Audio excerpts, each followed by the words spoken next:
স্বাগত জানাচ্ছি আমি সুমন সারোয়ার আমাকে শোনার জন্যে। তো আহ, যেটা বলবো সেটা হচ্ছে এক সিংহ আর এক বুনো গাধা শিকারে বেরিয়েছে। সিংহ শিকার করছে তার গায়ের জোরে, আর গাধা করছে পায়ের জোরে দৌড়ে। এমনি করে শিকারে কিছুক্ষণের মধ্যেই বেশ কিছু জন্তু মারল তারা। এবার ভাগের পালা।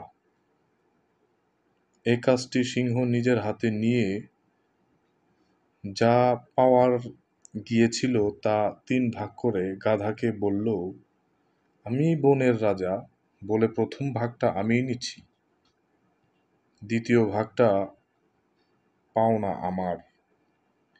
শিকারে তোমার অংশীদার হিসাবে আর যেটা রইল সেটা যদি তুমি নিজে থেকেই ছেড়ে না দাও,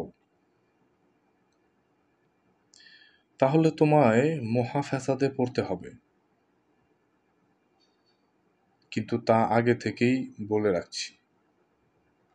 ধন্যবাদ।